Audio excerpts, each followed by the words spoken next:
Without further ado, ladies and gentlemen, Patrick Ziegler and Ed Asner.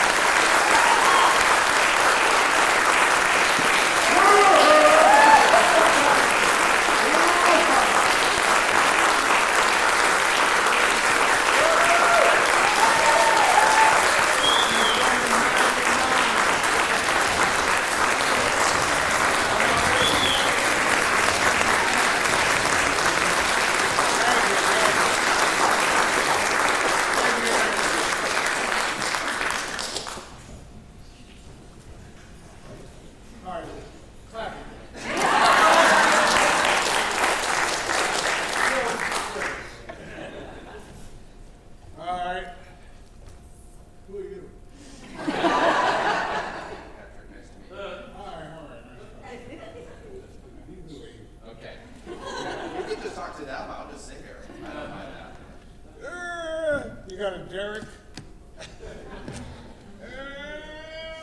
Yay. There we go. That's yours. Is it edible? All right. Good. Didn't think it had any life. It does. We have a good sound person because he went to Western Michigan University, where I'm from, which is so fun. I thought they went bankrupt. No, they didn't go bankrupt. No. So, hi. Good afternoon, everybody. It's an honor to be sitting on the same stage as this wonderful, wonderful gentleman. Most of you know his career, and you saw highlights when you came in. But I will say that he is a 7-time Emmy award-winning actor, along with the Emmy equivalent to Canada. So therefore, he's got 8 Emmys, more than any actor out there. He's also a 5-time Golden Globe winner, SAG Lifetime Achievement as well. So I am very honored to be on the same stage as this wonderful man. But I'm really going to talk a little bit about his theater career, because we're in a theater. And so I wanted to discuss a little bit of that and then open it up to the audience, so you don't hear me just yapping. You get to say ask some questions as well. So I first want to ask you, where do you believe that you got bitten by the theater bug? Well, Put your microphone up. I was the youngest of 5, so I was totally overshadowed by my sister's beauty and by my brother's macho-ness and handsomeness.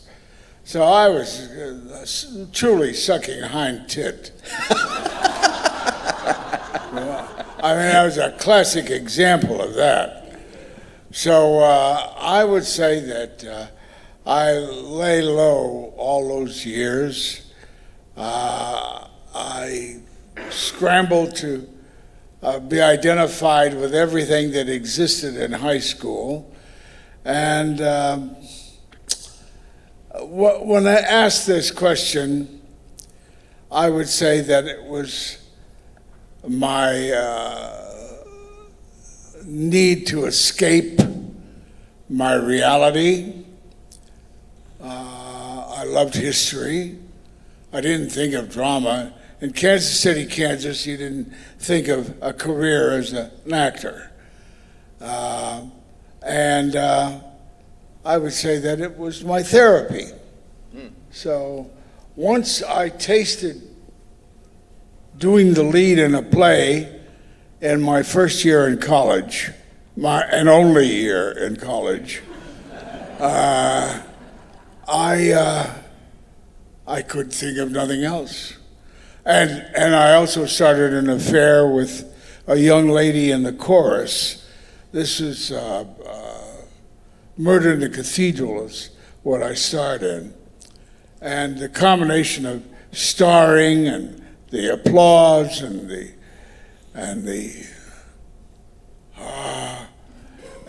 affair tended to really cement me into pursuit of acting. Nice. So you went to Wyandotte High School? Wyandotte High School. And did you do plays there? What? Did you do shows there? Did you get involved with theater there? No, in my sense of overachieving, I wanted to get a thespian card. So I did a walk-on in Junior Miss, and I got my card. I was also editor of one of the editors of the high school paper. Okay. And one day the beloved teacher walked by, and he looked down at me and he said, "Are you thinking of journalism as a career?" Because we had MU at Columbia, Missouri, and we had KU at Lawrence, Kansas. So I could have had one of two good educations in journalism. So he said, "Are you thinking of journalism as a career?" And I said, "Yeah." And he said, "I wouldn't." I said, "Why not?" He says, "You can't make a living." Oh, I hadn't thought of that. So I went on to become an overnight success as an actor.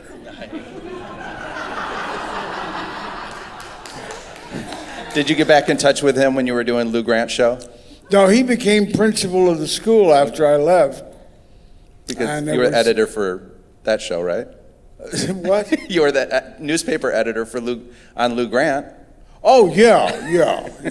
I drew upon all my experiences as an editor, as Lou Grant, of course. Great. So you then went off to college, and then but that was in Chicago, right? Was that Chicago? What? Where you went to college? Yeah. Okay. University of Chicago. And that's where you got involved in more theater there. And I want to talk a little bit about the playwrights theater and also your improv background with Paul Sills. Yeah. So can you expand a little bit about that and how that came about? Well, if I can take the time. Yes, they're here to listen to you. And do people in the audience know who Paul Sills is? Well, you do, yes, right? So as you refer to him as the Zeus. The Zeus, I often say about if they create a pantheon of gods of American theater and they don't make Paul Sills Zeus, then it doesn't mean anything. Because he created the opening, the emphasis on improv. His mother wrote one of the finest books on improv, which was primarily for kids, but it's widely used. Viola Spolin was her name, and he used many of her methods. And though when we worked together, we used a combination of many things.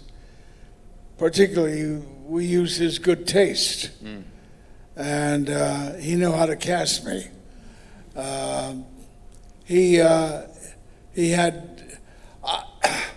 I had decided to become an actor after I starred in Murder in a Cathedral.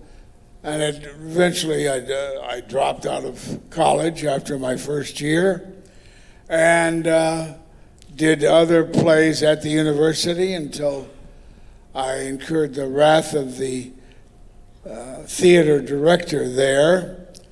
I went on to a smaller group at the university. I did a couple more plays, one of which was a curtain raiser for Androcles and the Lion, which Mike Nichols, who was starring as Androcles, directed me in a 15-minute W.B. Yeats play called Purgatory. And did that for Mike. I can't remember his direction at all. Well. Did you ever work with Elaine May with him at all? No, Elaine May joined our company, which Paul had started. She came a little late. And I don't know how much. Her father was Jack Berlin, who was a vaudeville entertainer. And she came in and he decided to give her the direction for Miss Julie. So Zora Lampert, who was our belle dame at the theater, was cast as Miss Julie. And they brought in an actor from New York named Alan Oppenheimer. They thought that he would be great as Jean the valet. Well, both Elaine and Zora were not that crazy about him, and they thought that I would be a better Jean. I wasn't as fat as I am now. So I happily took the honor that they gave me, and we worked hard on that show. Our dress rehearsal, we started around maybe midnight, I don't know, and the play ends at dawn. And by God, as we wrapped up the play, dress rehearsal, dawn was breaking through the skylight. So it was a greatly labored production. And at one point she has hysterics, and I slap her, and I broke a tooth. So I was brutal. You don't want to get on stage with me. I don't know what I might do to you. Maybe that's why Maureen Stapleton gave you such a good slap in The Gathering. Yeah. She also said, it's nice to finally work with someone and find out he's as good as you thought he was. Oh. Yes. Who has seen The Gathering? It's one of my favorite Christmas movies. Amazing. Nobody? Mark has. Oh, okay. Mark, yes, a lot of them down here. So then you did Chicago, and then you went to New York, and you did... Wait a minute. Oh, sorry. We did like 20-some shows in Chicago. Right. We slept in the theater. Keep going, yeah. Yeah. Okay. It was an old chop suey joint. And they had a means of avoiding the prohibitive theater tax in Chicago. So they called it a club. And every time a patron came there to buy tickets, he was paying his membership dues. So we did that for a couple of years. Then finally the city found out we were scamming him, and they shut us down. Oh, you did theater. That's theater. I did theater, yeah. We did a panoply of plays. Brecht, Ibsen, Strindberg, Chekhov, Sholem Aleichem. We had a wonderful time. Now, did you go into the military and then to New York, or? Yeah. Okay. Well, no. No? Yeah. I don't know. Well, I'm so fascinated with your first Broadway show. Now, I looked this up, and I want to know if it is, that you were a replacement in Three Penny Opera? That's not Broadway. Oh, I thought it was Broadway. They have No, it it's listed off-Broadway. That's what I thought, but they have it listed as Broadway. Yeah. Okay. Brooks Atkinson would often include in his reviews, bring back the Three Penny Opera, because they had loved it when it first opened. So I got to New York. I came out of the Army, and I did playwrights for 2 years. Oh, okay. Then Paul wanted to go more improv with his partner, David Shepard. And I did not believe that much in improv at that point. I wanted to stay a legit theater. So I grabbed all the reviews I had gotten, and there were a lot of them. And I wanted to go to New York and flash them. Well, I left, and I walked the streets of New York for a couple of months. And we had done Threepenny, a pirated version of Threepenny, at Playwrights. That was the name of Paul's group. And I went to see the two producers. Well, they knew that we had stolen their thunder, but they didn't care. They said, well, keep in touch. So I kept in touch, and a couple months later they said I was due to do a one-night show at the Phoenix Theater in New York, and it was Venice Preserved, a restoration tragedy. And I had worked my way in, and I was one of the conspirators in the show. And to qualify, I was going to signal to the other conspirators that we were meeting, and I used a wolf howl that I had developed since third grade to summon the other conspirators.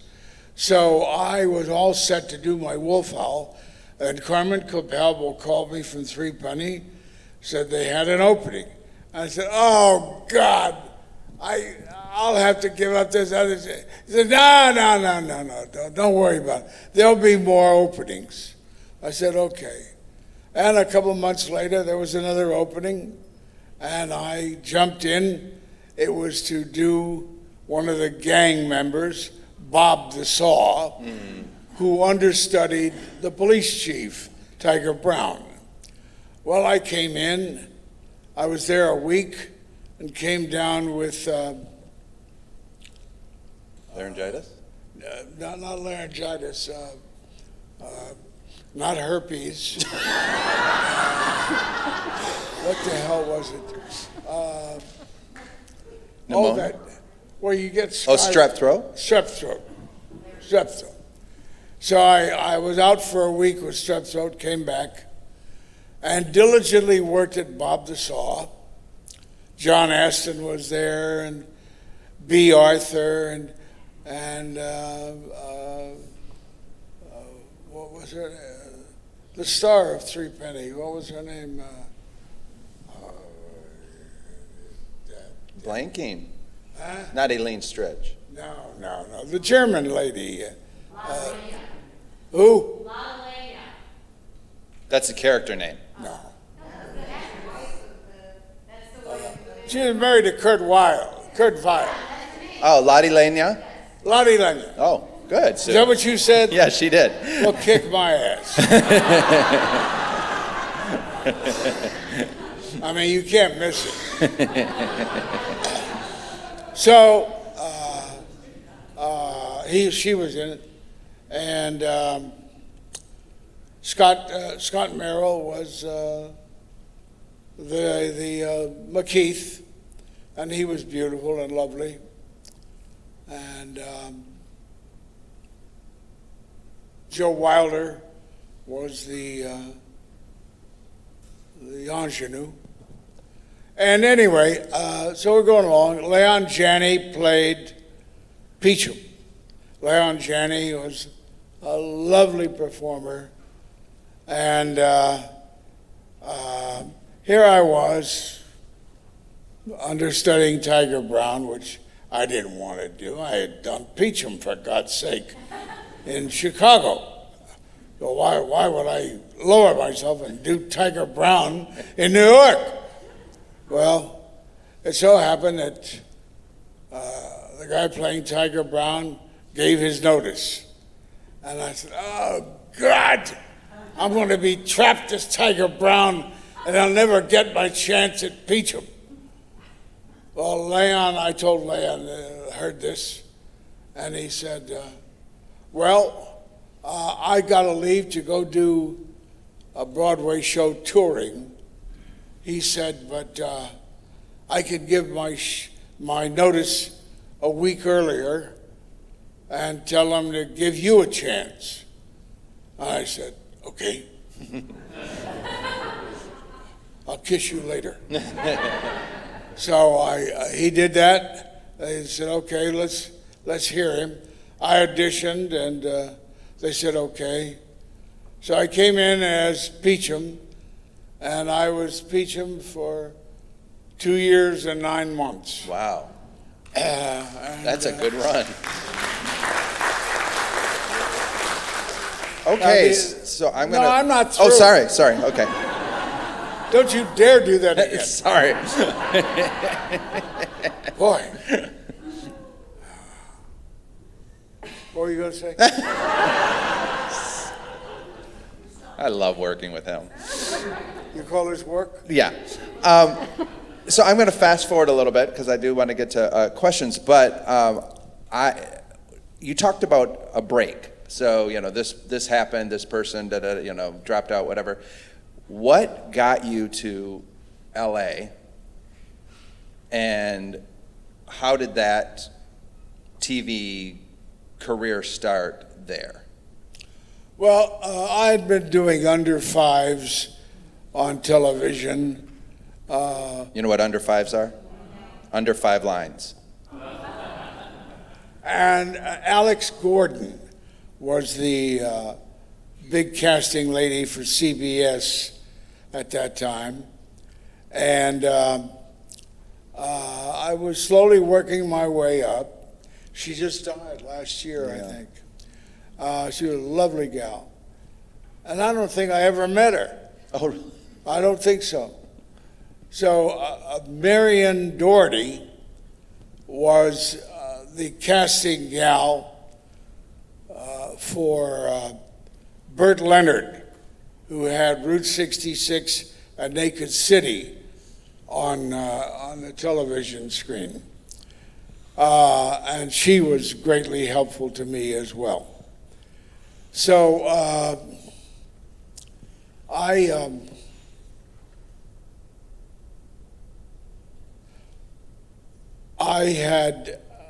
Marion had already cast me in A Naked City, where I played a Detective Lieutenant Busty, B-U-S-T-I.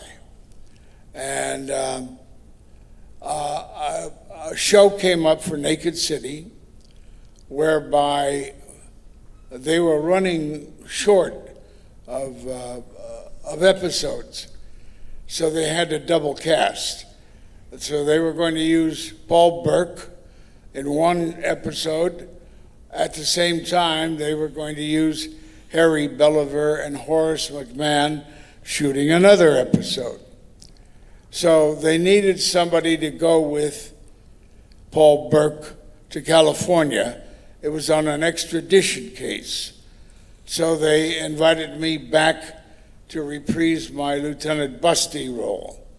So I went to California with Paul Burke. In those days, I had figured that I would first become a star on Broadway, and then I would then be flown to California to test for whatever role they needed me for. Well, in this case, it was a commercial airline, and they did fly me. So I flew out there, but it was not the private plane I had envisioned. And I got to California, and busy running around doing my character. In it, the 2 guys we were to extradite were 2 brothers, Frank Sutton and oh my God, the memory goes, memory goes. I think his memory's pretty amazing. Frank Sutton and Bobby. Sutton? No, Beretta. Oh, Bobby Robert Blake. And they were brothers, and we were to extradite them and bring them back to New York. Well, we go to the courtroom, and one of them jerks a gun out from a deputy that's there, and he waves it around and shoots a couple things, and he wounds me, and they make their escape. So Paul Burke works to return them to custody, and during the course of that, Frank Sutton gets killed, and he apprehends Bobby Blake to take back to New York. In the meantime, I'm recovering in a hospital, and I never took part in the extradition. So, I call my wife, my beautiful wife, who was back home in New York, and I say, I think I want to check out as many agents as I can while I'm here. And she says, oh, shit. and I spent a week when I wasn't working going to see agents. Then, after I finished the job, I said, I think I want to stay another week here to do this more fully. And once again, she said, oh, shit. And I stayed, and there were two agents who wanted me. Jack Fields was one of them, and I went with him. And got back to New York. We sublet our apartment on East 15th Street. My wife arranged for a Truck? packing company to come in, and they packed. We rented a 14-foot U-Haul, and they packed most of our stuff. We had 1,000 pounds left over, which we then hired Mayflower for. Every goddamn bit of furniture that we gave mostly in that 1,000 pounds, mostly big stuff. Everything Mayflower handled, they damaged. We collected money on it, but I mean, it's sickening to see. They must have had a lot of drunks that week. Because the couch was burned with rope burns. The dining table, a harvest table, beautiful harvest table, had gouge marks all over the top. It was sickening. And not a nick on that, The other one? the U-Haul was damaged. Not a piece of glass was broken. So we arrived in California, and we spent a week with a friend, and then we found a little apartment up in the hills, right near where Rudy Valley had reigned. And we're up there, and I hadn't seen any TV at all because I was always working nights in the theater. So I was sitting there watching The Honeymooners for the first time. And one night, maybe the second night we were up there, heard a noise, a rustling noise. And we knew that there was something in the tree, the avocado tree, that brushed against our apartment. We knew that there was something there. So my wife and I crept over to the window and moved the curtains aside and looked down. And there in the branch, the fork of the avocado tree, were two raccoons lying on their backs, eating avocados. And I looked at my wife and I said, we're home. Oh, nice.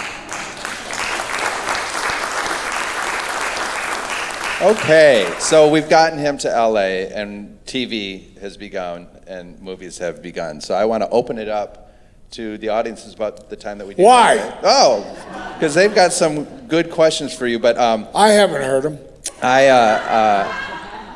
one thing that I just love is real quick, just say, we were talking about last night, who handed you your first Emmy? Oh, well, I thought everybody knew. Jack Benny and Lucille Ball. Isn't that They amazing? were very humble about it. Yes, right here. How about your early life and your home? Were your parents nurturing, or were they distant? Well, they were foreign born. I don't think they knew what American nurturing was. But they were loving, and being an actor was...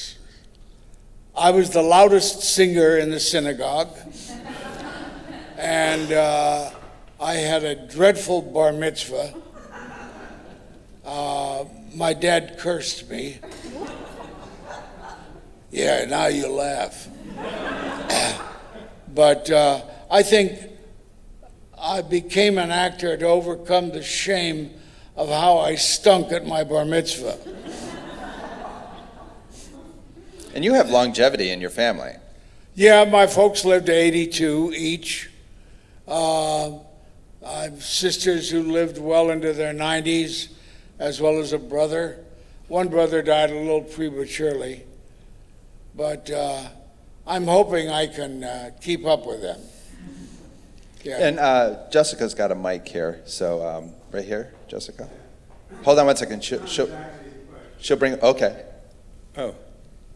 Don't be ashamed. I'm from Wilmington, Delaware, and I never thought I'd have the opportunity to tell you how wonderful you were in the soap myth, which I saw there. And Bud Martin sends his regards. Yeah. Well, thank you. We're going to be touring both in Florida and on the East Coast with that in the next couple of months.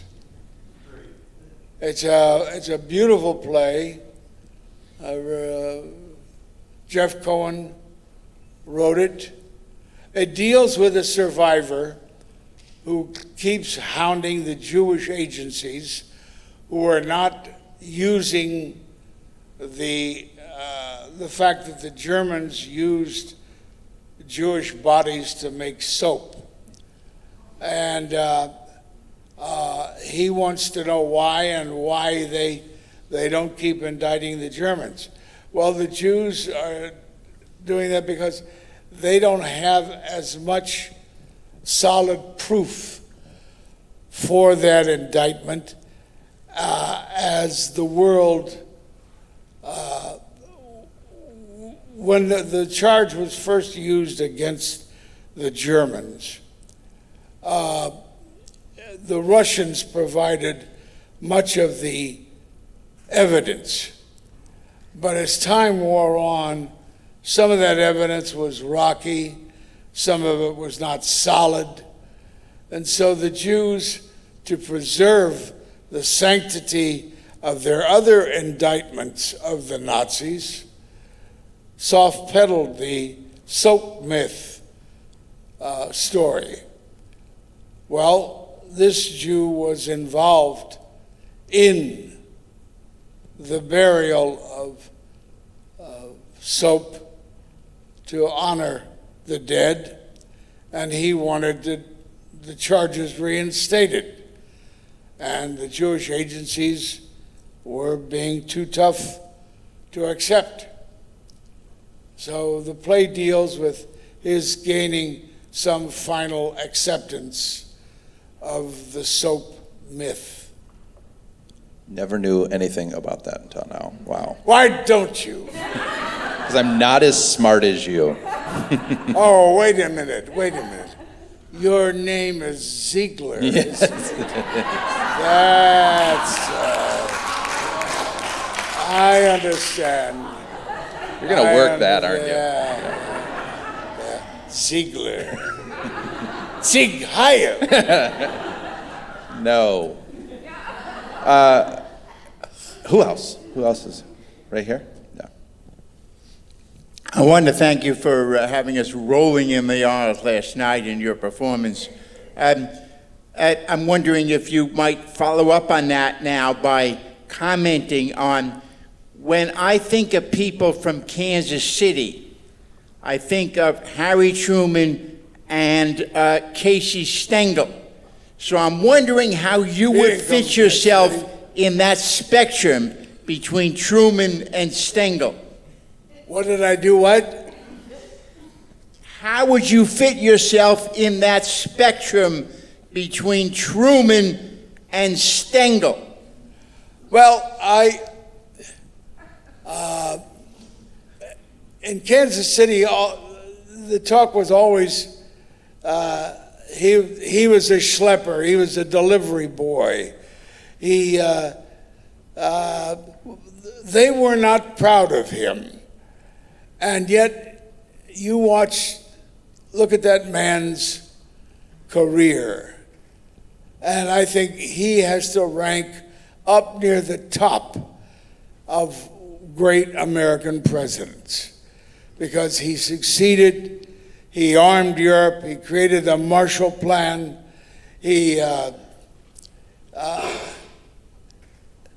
buck did stop with him, and he gladly took the onus, the hardship, and he delivered. And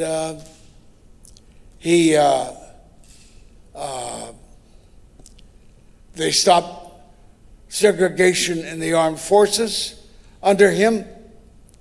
So he was a great president in many ways. And I was always proud that I came from his section.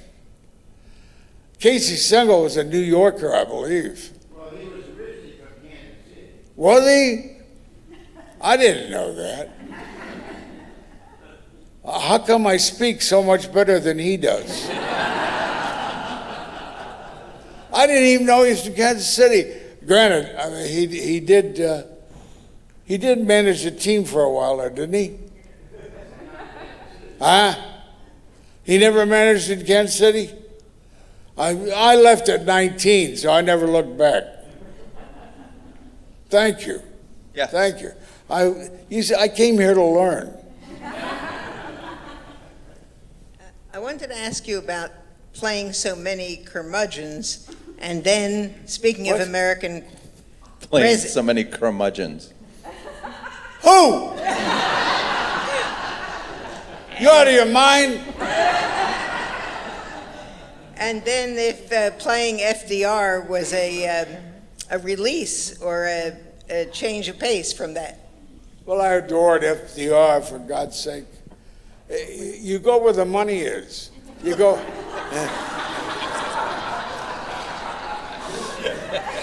You go where they'll hire you. They said, "Do you dance?" I said, "Oh yeah." "Do you sing?" "What do you hear?" You do sing. No, we got to grab at the jobs. I'm grabbing at jobs now. Why do you think I'm sitting here with him?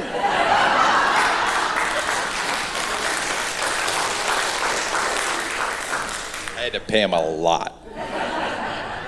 The check bounced. But with FDR, We're going to be taking a contribution. we're not in the church right now. But with FDR, had anybody performed that before you had done that one-man show that you toured with for a while? No, I originally did it. I used to go on the theater cruises on the I forget what the line was, and I did it. You always had to have something, or they would ask you to do something, and doing Roosevelt was one of the things that they asked me to read for the crew, the cruise line, right? who? The cruise line? The cruise line. And when they stopped taking on actors to fulfill acting jobs,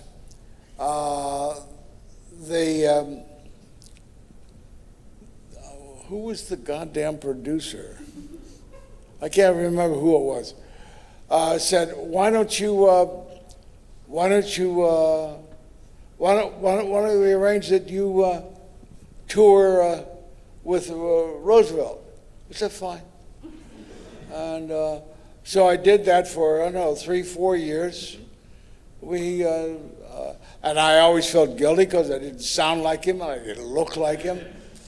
But just to be able to do his words, to talk about what he achieved, it's a great honor.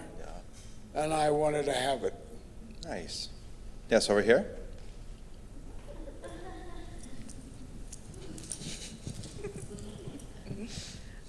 Hi, I'm from Sioux City, Iowa, and I went to Israel with your niece, Marcy, many years ago. Oh, really? Yeah, great gal. What a darling girl. I'm sorry? A darling girl. Yeah. And I was curious to know if you had ever worked with Joyce Sloan at Second City. I never worked with Joyce Sloan, but the Pivens started that company, which Joyce Sloan eventually became the head of. Joyce Piven now lives in Evanston, right? L.A. Oh, no. to be close to her daughter, Cheryl. Shira. Her daughter, Cheryl, was my roommate in college. Oh, really? Yeah, so that was really great. And I had one other Joyce's thing. daughter or Joyce's Shira? daughter, Cheryl, was my roommate in college. Well, it's a highly talented. Jeremy, of course, is the son, and Byrne was a member of our company, as was Joyce, and he played a lot of prominent roles at Playwrights, and then they broke off and they merged with the. What is the main company that? Steppenwolf. No. Groundlings. The Steppenwolf is the wonderful Piven's company. Playhouse? They created, Huh? well, they created Piven's Piven's Playhouse, Playhouse. but that's That's in attached Evanston. to what? What? The Goodman. Oh, it's attached to Goodman.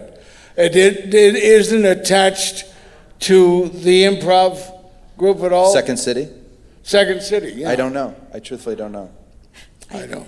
I had one other thing. I'm also a parent to a 27-year-old daughter on the autism spectrum, Oh, and I'm very interested in knowing how you got the Ed Asner Center started.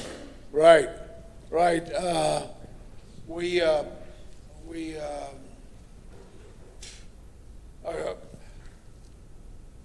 I have a son who is autistic, and he lives in New Haven, Connecticut.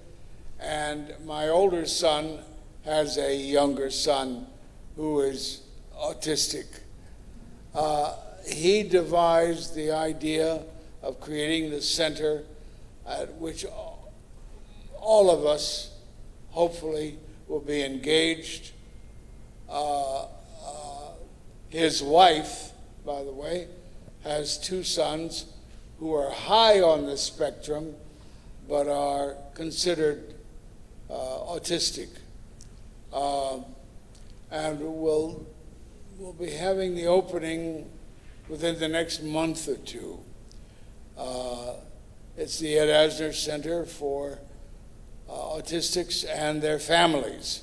We hope to create a lot of support for the families in the group to cope with the problems that autistics genetically have with dealing with society. I was driving one day, and my son, who was about 8 or 9, and we were still groping and trying to definitively nail his condition, and a cop pulled me over. So I pulled over, put down my window, and while the cop parked his bike, he then was walking towards the car, and Charlie, my son, then, who was in the passenger seat, then unhooked himself and leaped over me to peer out the window and tell the cop, "Do you know who you're talking to?"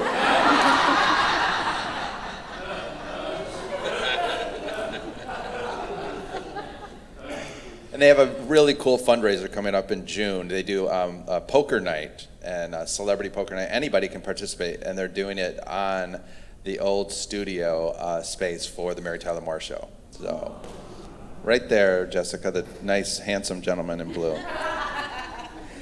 So I have a question about Mary Tyler Moore, such a magical time for all of us. I'm curious to know when and how you joined the team, like who was first, where did you come into the gang, and what were some of your, just a great memory of that team, that experience. Oh, thank you. Well, I don't know, my agent said, go see the producers of the Mary Tyler Moore Show. They're casting. I said, okay. I guess I read the script, and they said, okay. So Jim Brooks and Alan Burns were the two producers who had written it. So I get the script and I read it. And after I read it, they say, now bear in mind, all of this time, all the years in Chicago, I had done comedy, but I was never secure with it. I had always shied from it because I knew I could maybe get the first performance out, but then trying to remember what I did at the first performance could easily slip through my brain. So I never volunteered. So I said, okay. And I went and I read it, and Jim Brooks said, well, that was a very intelligent reading. And I muttered, yeah, but not funny. He said, when we have you back to read with Mary, we want you to read a wiggy, wild, all-out crazy. And I said, huh. Yeah, okay, I'm coming back to read with Mary. That's not. And I said, I'm starting to walk out, and I think, oh, wait a minute. I turn to them, I say, look, why don't you have me try it that way now? And if I don't do it, don't have me back. Now, I've never talked like that to a producer before or since. Huh? That's amazing. Yeah. So I tried it crazily. Yeah. Oh, way overboard. And they laughed their asses off. So I said, okay, I'll be back in a week or two to read with Mary. And I said, what did I do? How did I do it? What did I do? Came back, and one thing I do remember, I would always say, Mary. Not funny. So they laughed again, this time with Mary. And a couple of years later, I heard that after the reading, after I walked out, she turned to the producers and she said, are you sure?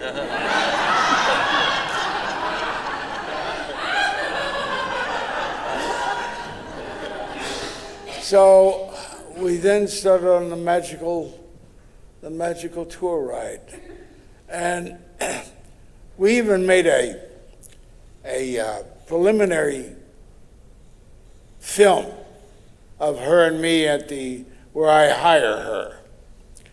And they were very ashamed of it years later. But if you were to look at that now, you'd say, yeah, it looks like that. It's rough work, but it's close. So it was just picking and choosing, learning every other word, how to find, how to stress, how to pause, and between the producers and the other actors and the director, I learned how to do it the second time. Yeah, the pilot itself did not go over well, right? The audience did not laugh to it, if I'm remembering. No. When it played. Yeah, but didn't you have to go redo it? Didn't they have to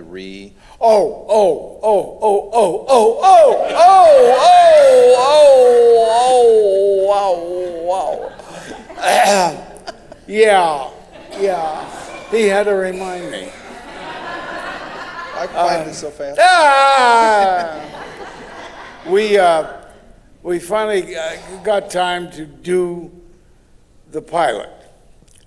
So the producers decided to shoot it on a Friday night. Right. No, like a Tuesday night. A Tuesday night, yeah. And do it on tape and see where the problems lay. Well, we did it, and there were very few laughs. Mary ended up in tears, and Grant said to the producers, "Fix it." Grant was Mary's husband. They didn't do a thing, but Marge Mullen was our script supervisor, and she contributed probably the one saving thing. In the show, Bess was Cloris Leachman's daughter, and she said, Bess speaks of, well, I like Aunt Rhoda. Yeah, Aunt Rhoda. So that fixed that. The fact that she liked it, they played that up. So Rhoda was not too abrasive, and that was a slight emendation that they created there. For me, they didn't know what to do. So comes Friday night when we film it, they said, just go out, play the hell out of it. So in the office scene, I hate spunk. When I got to that line and gave it, the 300 people in the audience erupted. I thought I could nominate a general and get them to commit any form of assassination I wanted. So I knew we were home free from that point on. With that kind of laughter, which we had not had on the Tuesday night at all, I knew we were safe. And that the show just kept building and building and building. That night,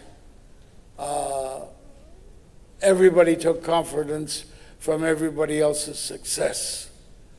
And we never looked back. Amazing. Yes. How much more time do we have? Okay. Did you personally become close to the staff, to the cast, rather? Oh, yeah. We were brothers.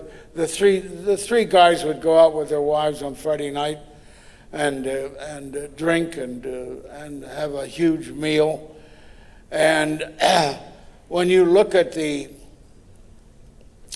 my shape at the end of the first year, you realize that I was having a lot of heavy meals and a lot of heavy booze. I went on a diet. Oh, that's the diet that... The Cloris Leachman diet? Yeah. Cloris and I got awful close, even though both of us were married. I love to stroke her. And finally, it really got to the pushing point. And she said, well, I'll tell you what, because she's a weight freak. She says, you lose 30 pounds, and I'll give myself to you.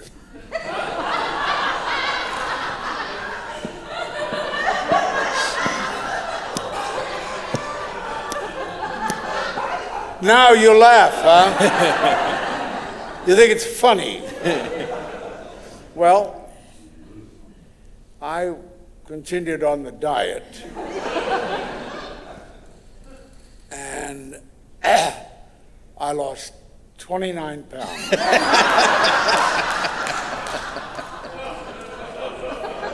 We never talked about it again.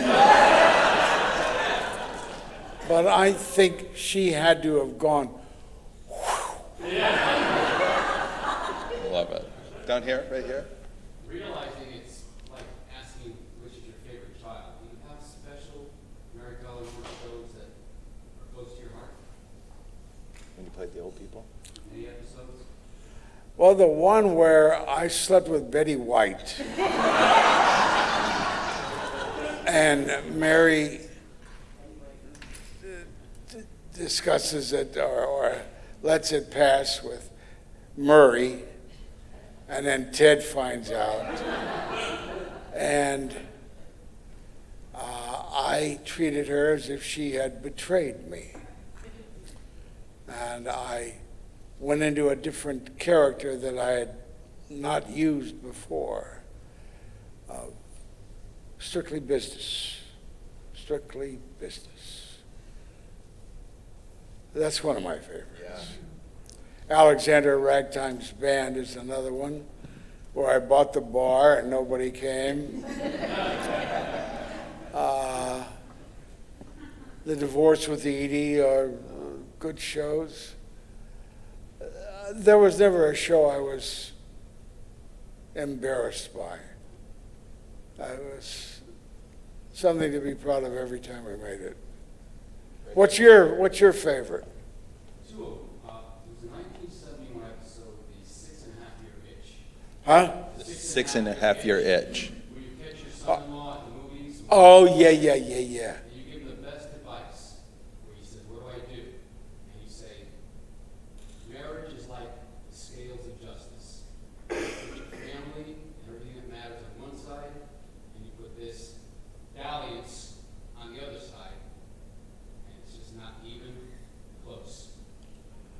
That's beautiful.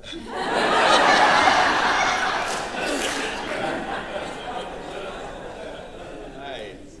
Yes, right here.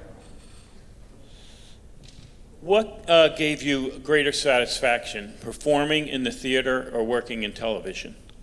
We were talking about that yesterday. I can't separate it. I make them both important. I make voiceovers like Carl important. I get great satisfaction from everything as long as I'm working. I do believe that TV actors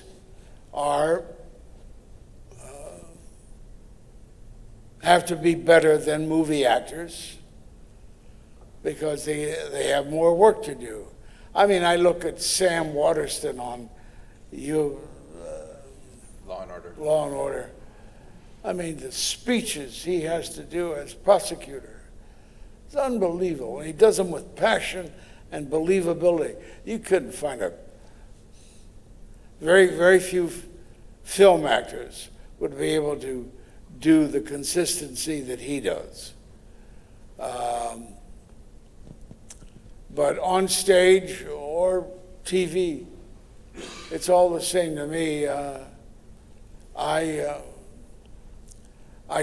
draw a great deal from the audience.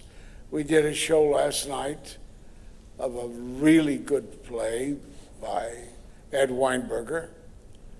And what I take from the responses, because it's a comedy, just makes me invincible. I think, yeah, I think the thing that is so great about the show you're doing right now that he's doing again this evening, you still have an opportunity to see it, A Man and His Prostate. The writing, we were talking about, Teresa and I were talking about, the writing is so good. It really is. The story is so funny with a tragic situation, but then to have your timing, your expertise, your ability is just combining the two, it is magical. Right? You were there last night. Can't you say that? Yeah. Really, really, really great. And he's an amazing writer, Ed Weinberg. Right? And He's a pain in one the more? ass. Right behind you, Jessica, and then this gentleman in the blue. I have two questions. First, how old were you when you were truly able to support yourself just in acting? You know, not waiting on tables like most actors do. How old were you when you finally first said, I'm making a living as an actor and not having to wait tables or do other odd jobs? I did all that before I entered the field. I never had to take, believe me, there was a time there when I would go out and get the Sunday morning LA Times and pore over the want ads to see what I could do to bolster my income. And I was either unqualified or I forget what the other one. I was unqualified. Overqualified? No, not overqualified. But my son used to see me poring over the want ads, recognizing that I was looking, but I never had to take that other job. My second part is, what is the trick in learning all those long soliloquies and so forth and so on that actors do constantly? What is the trick in learning your lines, long soliloquies? I still remember my first soliloquy. And it's the only one I remember. Because it was beautiful, it was poetry, and it was my springboard. Just constant rote of looking at the lines, particularizing them in your gut, and blips on the chart to give you the signposts of what to stress, what not to stress. Can you hear me? Yeah. It gets harder as you get older, but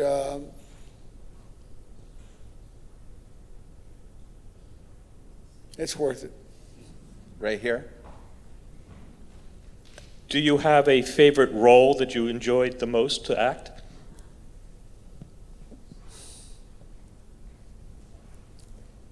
I loved my Santa Claus.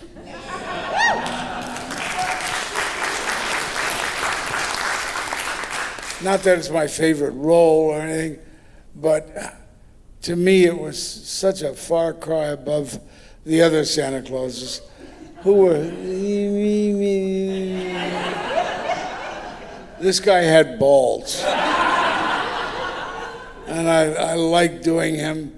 I liked the bravado and the con job he gives Will Ferrell. And of course, the opportunity to work with Will Ferrell, because he's supreme. I loved Rich Man, Poor Man. Loved doing that. And because it was my break away from the comedy character everybody knew. So I prized it highly. The Gathering.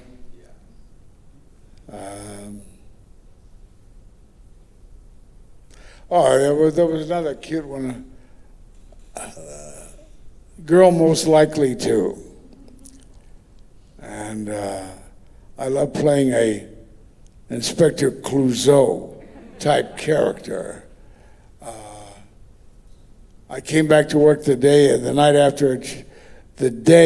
the night it showed, and Ellen Brent said, "Why did you ever do that? Why?" But people liked it. It was a departure. I'm a hog for departures. Well, I think our time is up, and I think that's a great note from the audience. I do have one other question. You've done. What, oh, one more? Okay, one more, and then I have something. Thank you. I just want to mention that Naples has a Holocaust museum right down the street. If you have a chance, I went there quite some time ago, and they have a bar of human soap there. Have a what? A bar of soap made from human. I don't know if you would want to do that or not, but if your schedule allows it, it's right down the street. They're only open from like 1 to 4 tomorrow, but later on, there's more hours. And on a lighter note, I heard you were president of Screen Actors Guild for a while, and do you have like a funny story about your union time? Being president of Screen Actors Guild, any funny story or anecdote about that time period for you? Well, my first night in the chair, they could have electrified it. It wouldn't have been any different. The guild had passed a motion bringing the extras into the union because they weren't represented at that time. And I was sitting in the chair for the first time, and Charlton Heston led a lynch mob of stuntmen and day players yelling outside the building, complaining about that act. And I felt threatened. I felt I had to go out there and make my presence known. So I did that. And I didn't know what I was going to do. Will Tusher was the Hollywood reporter who was out there helping create this consternation. So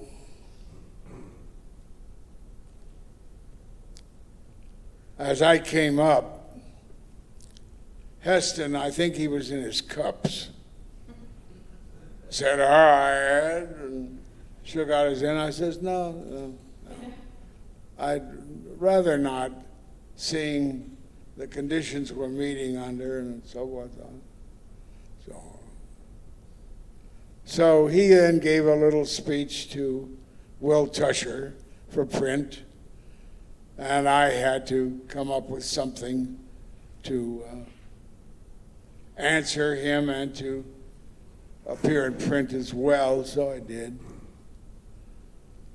And I started to go back to chair the meeting, and he put his hand out again.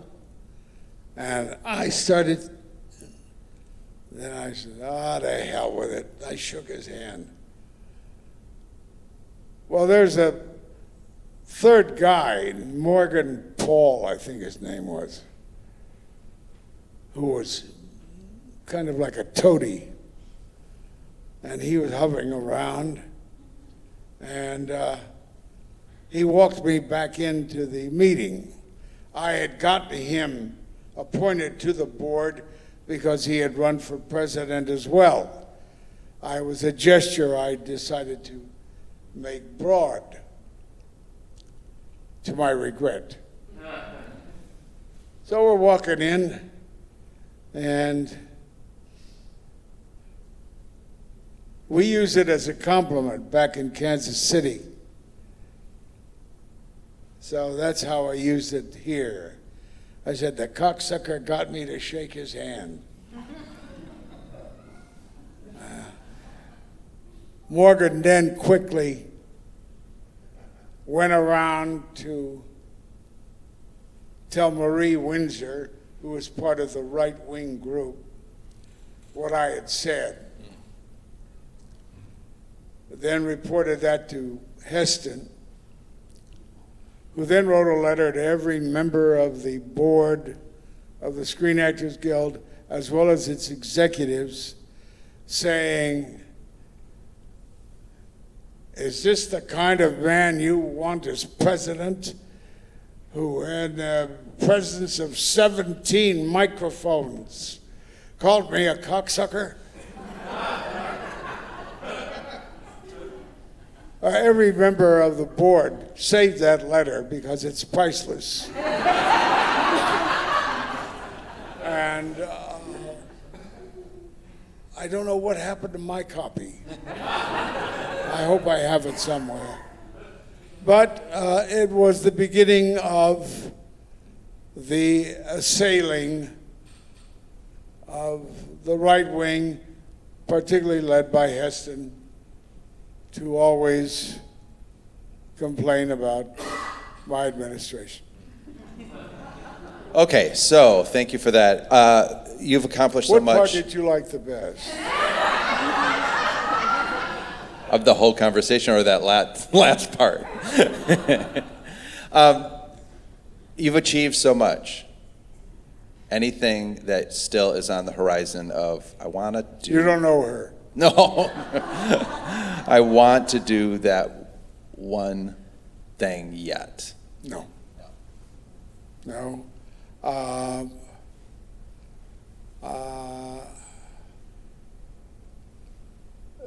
I know every actor talks about the roles he wants to do. I have been so gratified by the opportunities I've had, by the roles I've been given, by the multiplicity of roles, that I don't have that hunger. I also used to think that you needed to be a drunk to be a great actor. And since I was not a drunk, I said, I guess I'll never be a great actor. Well, I slowly let that slip away. I don't drink. I do drink, but not to excess. Not like Lou Grant with the scotch and No. yeah. And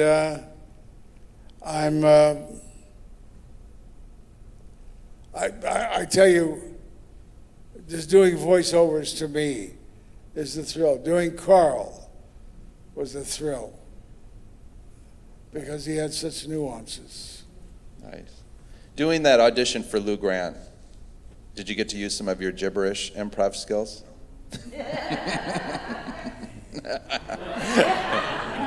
All right. Yeah. Yeah, sounds good. We'll finish up on that. Alablisi. Well, most people mumble these days. So when I'm mumbling, I can't hear those microphones. So when people mumble, it's just... Put your microphone up so they can hear you. Oh.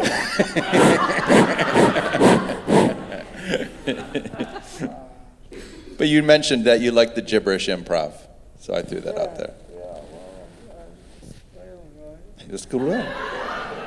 Alabao. Skulu. Kalabadidi. No man is Is good klopluklard. Ha Labadesina. Namakana. Is gluklarden. Alala. Okay, we'll end on that. Thank you, Mr. Ed Asner, and thank you, Naples.